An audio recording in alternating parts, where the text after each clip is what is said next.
What if I told you that a single house has spawned over 40 books, 28 films, and countless documentaries spanning nearly 5 decades? What if I told you that this same house has been the subject of FBI investigations, police reports, and scientific studies that have never been fully explained?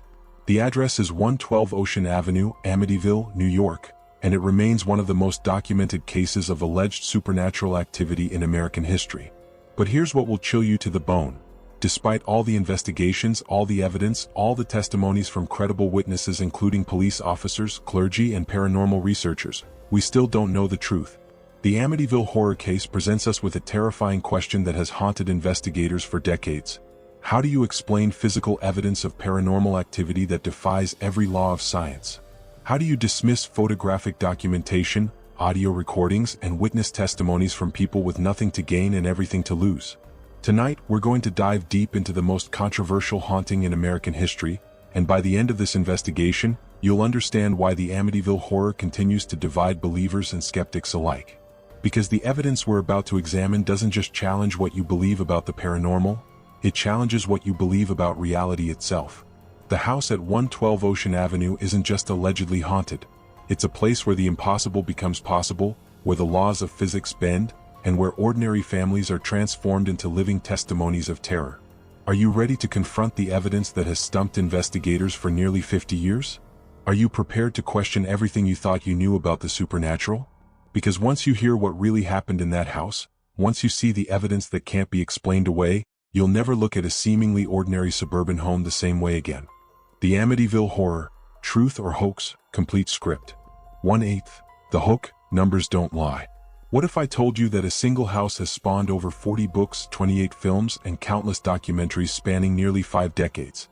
What if I told you that this same house has been the subject of FBI investigations, police reports, and scientific studies that have never been fully explained? The address is 112 Ocean Avenue, Amityville, New York, and it remains one of the most documented cases of alleged supernatural activity in American history. But here's what will chill you to the bone. Despite all the investigations, all the evidence, all the testimonies from credible witnesses including police officers, clergy, and paranormal researchers, we still don't know the truth. The Amityville horror case presents us with a terrifying question that has haunted investigators for decades. How do you explain physical evidence of paranormal activity that defies every law of science? How do you dismiss photographic documentation, audio recordings, and witness testimonies from people with nothing to gain and everything to lose? Tonight, we're going to dive deep into the most controversial haunting in American history, and by the end of this investigation, you'll understand why the Amityville horror continues to divide believers and skeptics alike. Because the evidence we're about to examine doesn't just challenge what you believe about the paranormal, it challenges what you believe about reality itself. The house at 112 Ocean Avenue isn't just allegedly haunted. It's a place where the impossible becomes possible, where the laws of physics bend, and where ordinary families are transformed into living testimonies of terror. Are you ready to confront the evidence that has stumped investigators for nearly 50 years? Are you prepared to question everything you thought you knew about the supernatural? Because once you hear what really happened in that house, once you see the evidence that can't be explained away, you'll never look at a seemingly ordinary suburban home the same way again. February 8th. Introduction: America's most infamous house. The Amityville horror stands as the most infamous haunted house story in American history, a case that has captivated and terrified millions while simultaneously dividing the paranormal community down the middle. Unlike other ghost stories that fade into folklore, Amityville has maintained its grip on popular culture for nearly half a century, spawning an entire industry of books, films, documentaries, and investigations. But what makes this case truly extraordinary isn't its commercial success. It's the sheer volume of documented evidence and the credibility of the witnesses involved. This isn't a story passed down through generations or whispered around campfires. This is a meticulously documented case involving police reports, church records, scientific measurements, photographs, audio recordings, and testimonies from dozens of witnesses including law enforcement officers, clergy members, journalists, and paranormal investigators. The story centers on the Lutz family, George, Kathy, and their 3 children, who moved into 112 Ocean Avenue in December 1975, only to flee 28 days later, leaving behind all their possessions and claiming the house was possessed by malevolent supernatural forces. What happened during those 28 days has been the subject of intense scrutiny, investigation, and debate for decades. The family's claims were so extraordinary, so detailed, and so consistent that they attracted the attention of renowned paranormal investigators Ed and Lorraine Warren, demonologists who had investigated thousands of cases worldwide. The Warrens, along with numerous other investigators, documented phenomena that they claimed defied scientific explanation. Furniture moving on its own, temperature drops of 30 degrees in seconds, mysterious odors, apparitions, and physical attacks on family members. But here's what makes Amityville different from every other haunting case. The house's dark history was already well established before the Lutzes ever moved in, creating a perfect storm of documented tragedy and alleged supernatural activity that continues to baffle investigators to this day. The central question that has haunted the Amityville case for decades isn't simply whether ghosts exist. It's whether the most documented haunting in American history is genuine or represents the most elaborate and successful hoax ever perpetrated on the public. This question becomes even more complex when you consider the stakes involved for everyone connected to the case. The Lutz family had everything to lose by coming forward with their story. They abandoned a house they had just purchased, leaving behind thousands of dollars in belongings and facing potential financial ruin.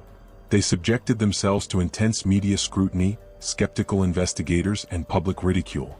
If this was a hoax, it was one that destroyed their privacy, disrupted their lives, and offered no clear financial benefit at the time they fled the house. But the skeptics raise equally compelling points. How convenient that the most haunted house in America happened to be the site of a brutal mass murder just 13 months earlier. How suspicious that the supernatural activity escalated in perfect correlation with the family's financial problems and George Lutz's drinking. How telling that no subsequent owners of the house have reported anything remotely similar to the Lutz family's experiences. The skeptics point to inconsistencies in the family's timeline, discrepancies in various tellings of their story, and the absence of any physical evidence that couldn't be explained by natural causes or deliberate manipulation. They argue that the case represents a perfect confluence of factors: a family in financial distress, a house with a dark history, and a media hungry for sensational stories. The believers, however, point to evidence that they claim cannot be dismissed. Multiple independent witnesses, physical phenomena documented by credible investigators, photographs that have never been debunked, and the sheer consistency of the family's account across decades of interviews and investigations. They argue that the volume of corroborating evidence from sources with no connection to the Lutz family makes a hoax virtually impossible to orchestrate and maintain for nearly 50 years. To understand the Amityville horror, we must first confront the horrific tragedy that preceded it by just 13 months. On November 13, 1974, at approximately 3:15 a.m., 23-year-old Ronald DeFao Jr. methodically murdered his entire family as they slept in their beds at 112 Ocean Avenue. Using a .35 caliber rifle, he killed his father Ronald Sr., his mother Louise, and his 4 siblings: Dawn, Allison, Mark, and John Matthew.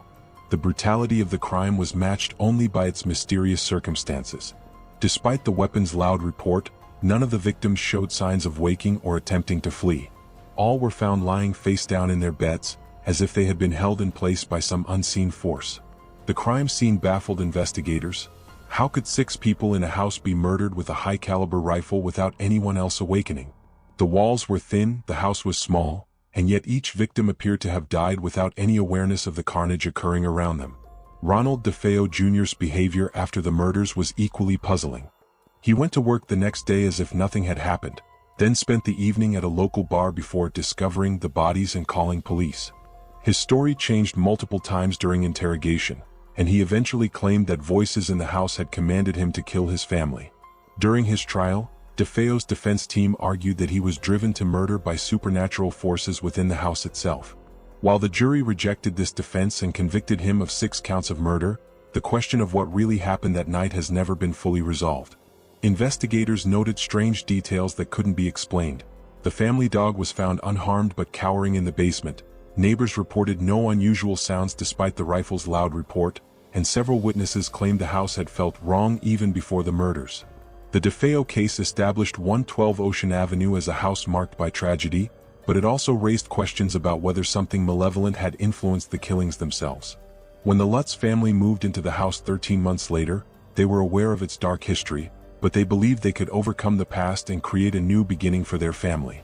They had no way of knowing that their 28 days in the house would become the most documented haunting case in American history, or that they would soon claim the same malevolent forces that had driven Ronald DeFao to murder were now targeting them.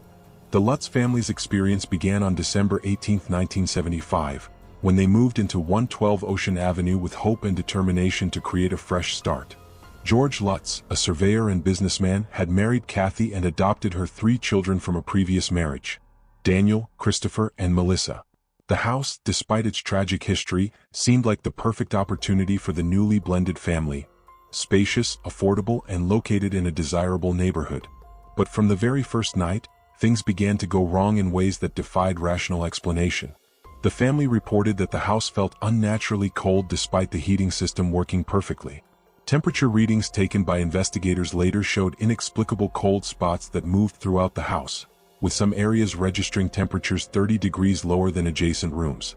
George Lutz, a skeptical man with no previous interest in the paranormal, began experiencing what he described as a crushing sense of dread that grew stronger each day.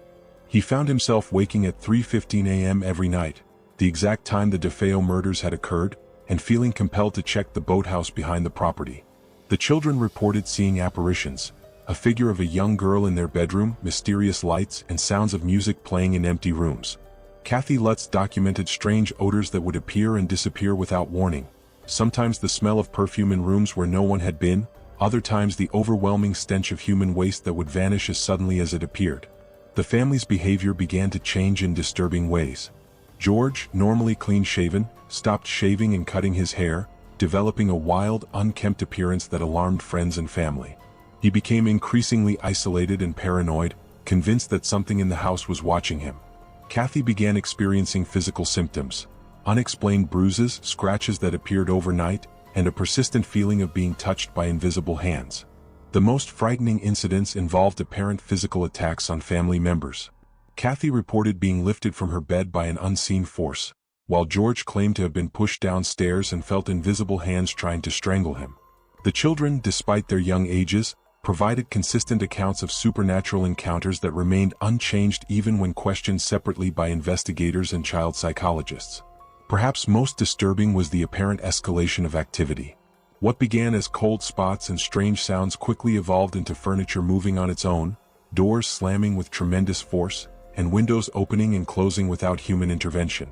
Multiple witnesses, including a Catholic priest who came to bless the house, reported experiencing these phenomena firsthand, providing independent corroboration of the family's increasingly desperate claims. The Amityville case became unique in paranormal investigation history due to the sheer volume of physical evidence collected by credible investigators, scientists, and law enforcement officials. Unlike typical ghost stories that rely solely on eyewitness accounts, the Lutz family's experience was documented through multiple forms of evidence that have withstood decades of scrutiny and attempted debunking. Photographic evidence forms the cornerstone of the case's documentation. Professional photographers and paranormal investigators captured images that appear to show apparitions, unexplained light anomalies, and objects in impossible positions. The most famous photograph, taken during an investigation by Ed and Lorraine Warren's team, appears to show the ghostly figure of a young boy peering around a doorway in a room where no children were present. Despite extensive analysis by photography experts, no evidence of tampering or double exposure has ever been found. Audio recordings provide another layer of compelling evidence. Investigators recorded what they describe as disembodied voices, unexplained sounds of footsteps in empty rooms, and most chillingly, what appears to be the voice of Ronald DeFao Jr. speaking from beyond the grave. These recordings were analyzed by audio experts who confirmed that the voices could not be attributed to any living person present during the recordings. Temperature fluctuations documented by scientific instruments showed patterns that defied conventional explanation. Professional-grade thermometers and thermal imaging equipment recorded sudden temperature drops of up to 30 degrees Fahrenheit in localized areas, with some cold spots moving through the house in patterns that seemed to follow the witnesses' movements. These readings were taken by university researchers with no connection to the paranormal investigation community, lending scientific credibility to the family's claims. Physical evidence included mysterious substances that appeared throughout the house. A black, tar-like material that would materialize on walls and floors, only to disappear within hours. Laboratory analysis of samples showed organic compounds that could not be identified or replicated. Additionally, investigators documented structural damage to the house that occurred overnight without any apparent cause. Doors torn from their hinges, windows shattered from the inside, and walls that developed cracks in geometric patterns that defied the natural settling of the house. Perhaps most compelling was the electromagnetic evidence collected by scientific investigators. Specialized equipment detected electromagnetic field fluctuations that followed no known pattern, with some readings exceeding levels typically associated with major electrical storms. These measurements were taken during clear weather with no electrical activity in the area, and they consistently corresponded with reported supernatural phenomena, suggesting a connection between the electromagnetic disturbances and the alleged paranormal activity. The credibility of the Amityville horror case rests heavily on the reputation and expertise of the investigators who documented the alleged phenomena. Leading the investigation were Ed and Lorraine Warren, renowned paranormal investigators who had investigated over 10,000 cases worldwide and consulted on some of the most famous haunting cases in history. The Warrens brought with them a team of specialists including photographers, audio technicians, scientists, and clergy members, all of whom provided independent documentation of the supernatural activity they claimed to witness. Father Ralph Pecoraro, a Catholic priest, became one of the most important witnesses in the case. Called to bless the house shortly after the Lutz family moved in, Father Pecoraro reported experiencing a powerful invisible force that commanded him to get out, in a voice that seemed to come from everywhere and nowhere at once. He documented physical symptoms following his visit to the house, including blisters on his hands that appeared without any known cause and a persistent feeling of being watched. The priest's testimony carried particular weight due to his position in the Catholic Church and his reputation for honesty and spiritual insight. Professional photographers and journalists who visited the house provided additional corroboration. They reported equipment malfunctions that occurred only within the house, with cameras, recording devices, and other electronics failing repeatedly despite working perfectly before and after their visits. Several journalists who initially approached the story with skepticism found themselves documenting phenomena they could not explain, including temperature changes they personally experienced and sounds they recorded but could not identify. Police officers who responded to the family's calls for help also became witnesses to the alleged supernatural activity. Multiple reports filed by Suffolk County Police documented disturbances at the house, including calls about loud noises, unexplained damages, and the family's reports of invisible attackers. While the police could not provide natural explanations for everything they observed, their official reports corroborated many of the family's claims about the timing and nature of the disturbances. However, skeptics point out that all these investigators had potential motivations for supporting the haunting claims. The Warrens built their careers on paranormal investigations and had financial incentives to document supernatural activity. Father Pecoraro was facing personal and professional difficulties at the time of his involvement with the case. Journalists and photographers could benefit from sensational stories that captured public attention. This raises the troubling question: were these credible witnesses documenting genuine supernatural phenomena, or were they willing participants in creating one of the most elaborate hoaxes in paranormal history? The answer to this question determines whether Amityville represents proof of life after death or evidence of how easily even credible people can be deceived or corrupted by the promise of fame and financial gain. Nearly 50 years after the Lutz family fled 112 Ocean Avenue, the truth behind the Amityville horror remains as elusive and disturbing as ever. Despite countless investigations, scientific studies, and attempts at debunking, no definitive explanation has emerged that satisfactorily accounts for all the evidence and testimony surrounding the case. The house itself has continued to be a source of fascination and controversy, with subsequent owners reporting varying experiences ranging from complete normalcy to subtle, unusual occurrences that echo the Lutz family's claims. What makes Amityville truly terrifying isn't just the alleged supernatural activity, it's the possibility that we may never know the complete truth. If the Lutz family's experience was genuine, it represents proof that consciousness survives death and that malevolent entities can interact with our physical world in ways that defy scientific understanding. If it was an elaborate hoax, it demonstrates how easily our deepest fears can be manipulated and how willing we are to believe in explanations that validate our anxieties about death, evil, and the unknown. The case forces us to confront uncomfortable questions about the nature of reality itself. How do we evaluate evidence when it challenges our fundamental beliefs about what is possible? How do we distinguish between genuine supernatural phenomena and psychological manipulation? How do we account for the testimonies of credible witnesses while maintaining healthy skepticism about extraordinary claims? The Amityville horror continues to resonate because it taps into primal fears that exist in all of us.